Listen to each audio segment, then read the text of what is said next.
যদি কোনো মুসলমান হারাম ভাবে যদি তার জীবন পরিচালনা করে, একজন ব্যক্তি যদি হারাম ভাবে তার দেহটা সে তৈরি করে হারাম খানার দ্বারা সুদ ঘুষ বাটপার সিটারি মাদক ইয়াবা গাঁজা ধূমপান বিড়ি সিগারেট তামাক এক কথায় যত ধরনের হারাম খাবার আছে, এই খাবার দিয়ে যখন তার শরীরটা মেরামত করে এই রক্তটার মধ্যে হারাম মিশ্রিত থাকে, বলি নাউযুবিল্লাহ।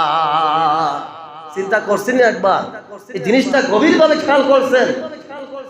আমার বন্ধুগণ, আমার বাবারা, কোরআনের ভিতরে একজন মানুষের জন্ম থেকে মৃত্যু পর্যন্ত তার ব্যক্তি জীবন, পারিবারিক জীবন, সামাজিক জীবন, রাষ্ট্রীয় জীবন, আমাদের অর্থনীতি, আমাদের সমাজ নীতি, আমাদের সব কিছু, আমাদের জীবন মরণ, কর্ম পদ্ধতি, আমাদের বৈবাহিক জীবন, একজন মুসলমান কিভাবে বিয়ে শাদী করবে, একজন মুসলমান তার সন্তানকে কিভাবে লালন পালন করবে, একজন মুসলমান সে বাবা হিসেবে সন্তানের প্রতি কি কি দায়িত্ব রয়েছে, এক কোটায় গোটা জিন্দেগির কর্ম পদ্ধতিগুলি রব্বুল আলামিন কুরআনুল কারীমে কোট করে দিয়েছেন, বলে সুবহানাল্লাহ।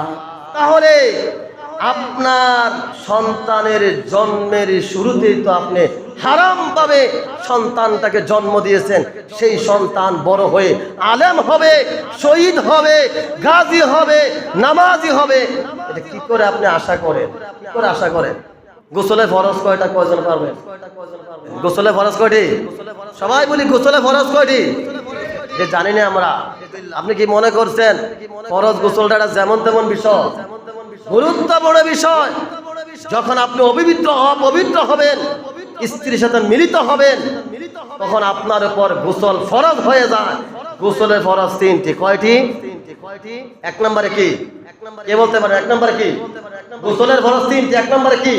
এক নম্বরে কুলি করা, গড়গড়া সুদ কুলি করা, দুই নম্বরে নাকের নরম জায়গা পানি পৌঁছানো, তিন নম্বর মাথা থেকে পায়ের পাতা পর্যন্ত পুরা শরীর ভালোভাবে ধৌত করা। এইভাবে গোসল সবাই করি তো আমরা? যদি করি আলহামদুলিল্লাহ, না করলে আজকে জেনে নিলাম আমি যে একজন মুসলমান, আমার কিছু দায়মি ফরজ রয়েছে, যে দায়মি ফরজগুলি আমি জানি না, বাধ্যতামূলক, আবশ্যক। হাঁটুর নিচে কাপড় রাখা ফরজ, হাঁটুর উপরে কাপড় তোলা কবিরা গুনাহ। ওই অবস্থায় যদি মারা যায়, হাদিসের মধ্যে এভাবে উল্লেখ এসেছে, কবিরা গুনাহ করা অবস্থায় যদি কেউ মারা যায়, সে ডাইরেক্টলি আগে জাহান্নামে যাবে, বলে নাউযুবিল্লাহ। শাস্তি ভোগ করে, আযাব গজব ভোগ করে আল্লাহ চাইলে হয়তো বা জান্নাতে যেতে পারবেন। আমি যে একজন মুসলিম দাবি করি, আমি নামাজের ফরজগুলি জানি না, আমি নামাজের ওয়াজিবগুলি জানি না। আমাকে নামাজ পড়তে হবে খুশু এবং খুদুর সাথে, মনোযোগ সহকারে, তাআদিলে আর কানের সাথে। আমি আল্লাহর সামনে দাঁড়িয়ে আছি, সামনে আল্লাহ, পিছনে মালাকুল মউত আজরাইল। আমি এমন চিন্তা ভাবনা করে নামাজে দাঁড়াতে হবে। আমরা যেগুলো জানি, এখন যদি বলি নামাজের ফরজ কয়টি, কয়জনে পারবো? কিন্তু আমরা তো দাবি করি মুসলমান। আমি মুসলমান, আমার বয়স 70-60 হয়ে গেছে, আমি এখনো নামাজের ফরজগুলি জানি না, ওযুর ফরজগুলি জানি না। আমার ব্যথা লাগে না, আমার কি ভয় হয় না যে এই মুহূর্তে যদি আমি আপনি মারা যাই, আর আল্লাহ যদি বলে বান্দা তুমি নামাজ পড়ছো কিনা, বলো তো ওযুর ফরজ কয়টি? কয়জনে পারবো আমরা? ওয়াজ তো আপনার ঘন্টার পর ঘন্টা, দিনের পর দিন, মাসের পর মাস, বছরের পর বছর, কালের পর কাল, যুগের পরে যুগ শুনলেন, কিন্তু নিজেকে আমলে পরিশুদ্ধ করতে পারলেন। এই ওয়াজের কোনো মূল্য আছে? আজকে আমি মুসলমান দাবি করি, কিন্তু আমি 5 ওয়াক্ত নামাজ মসজিদে পড়তে পারি না। রাস্তায় হাঁটতেছেন, পড়েন না সুবহানাল্লাহ সুবহানাল্লাহ, কেউ শুনবে? কোন মেহনত হবে? টাকা খরচ হবে? গাড়ি ভাড়া লাগবে? আমরা শুধু হুজুর থেকে দূর দেই, যে হুজুর আপনার এত দল কিরে, আপনার এত বিভেদ কিরে, এত হানাহানি করে। আমি বলবো এটা আপনার বলার দরকার নাই। 1500 বছর আগে সর্বকালের সর্বশেষ রাসূল, সর্বশ্রেষ্ঠ রাসূল, তিনার পবিত্র জবান মোবারক থেকে বলেছেন যে বনি ইসরাইলের 72টা দল হয়েছে, আমি নবী মুহাম্মদ সাল্লাল্লাহু আলাইহি সাল্লামের উম্মতদের দল হবে 73টা। একটা দল জান্নাতে যাবে আর 72 দল জাহান্নামে যাবে।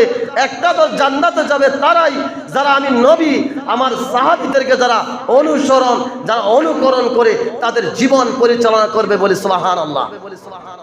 তাহলে আমি আপনাদের বুজুর্গ দেখার দরকার নাই যে হুজুর হে হুজুর এই বলছে হে হুজুরে বলছে আপনি ওয়াজ শুইয়া দেন। আপনার মসজিদের ইমাম সাহেব নাই, আমার কথাই নাই বাদ দিলাম, আপনার স্থানীয় যে ইমাম থাকবে তার কাছে আপনি যান, হুজুর আমার সূরাটা হয়নি, দেখেন হুজুর আমার তাশাহুদটা হয়নি, দুরূদ শরীফটা হয়নি, দোয়া মাসুরাটা হয়নি, হুজুর আমি তো ফরজ মুসল্লা জানি না, নামাজের শর্তগুলো জানি না, নামাজের বাইরের 7টা ফরজ, শরীর পাক কাপড় পাক নামাজের জায়গা পাক, হুজুর এটি তো আমি জানি না, হুজুর আমার একটু শিখান। কই এডি নিয়ে যা আমাদের কথা নাই, আমাদের যত কথা শুধু রাজনীতি খুঁজি। কোন হুজুরটা কি বলছে, এ আলেমটা কি জামাত ইসলামের নাকি সুন্নি জামাতের নাকি লামাজাবি না কওমি না চরমানে, এগুলা খুঁজি। কথা বলেন ঠিক কিনা? আল্লাহ বলছেন হাবিব আপনি বলেন যদি তোমরা আল্লাহকে ভালোবাসো তাহলে আমি নবীকে ভালোবাসো, তাহলে আল্লাহ তোমাদেরকে ভালোবাসবেন এবং তোমাদের জীবনের গুনাহগুলি ক্ষমা করে দিবেন। নিশ্চয় আল্লাহ অত্যন্ত অত্যন্ত ক্ষমাশীল এবং পরম দয়ালু বলি সুবহানাল্লাহ। সেই নবীর উম্মত আমরা হয়েছি কিন্তু সেই নবীর সুন্নত মানি না। কোথাকার কোন গায়ক নায়ক মডেলিং খেলোয়াড় ওদেরকে আমরা আদর্শ মনে করি। মুসলিম, আমি তো মুসলমান, আমার বাড়ি জান্নাত, আমার বাবা আদম, আমার মা হাওয়া আলাইহিস সালাতু সালাম, আমি এসেছি জমিনে কাজ করার জন্য। কাজ করতে এসে যদি সঠিক কাজটা আমি সঠিক সময় না করি আমি বাড়ি থেকে পুঁজি নিয়ে যাইতে পারবো? পারবো? আসলে দুনিয়া নিয়ে পেরেশানি করা আমাদের কাজ না, আমাদের পেরেশানি করতে হবে আখিরাত নিয়ে, যে আখিরাতে 50,000 বছর দাঁড়িয়ে থাকতে থাকতে মানুষগুলি ক্লান্ত শান্ত, যা জিহ্বাগুলি বেরিয়ে নাভি পর্যন্ত চলে আসবে, চিৎকার করবে আল্লাহ হয় জাহান্নামে দাও না হয় দুজকে দাও। আল্লাহ হাসরের ময়দানে আর দাঁড়িয়ে থাকতে পারতেছে না, বলছি আল্লাহু আকবার।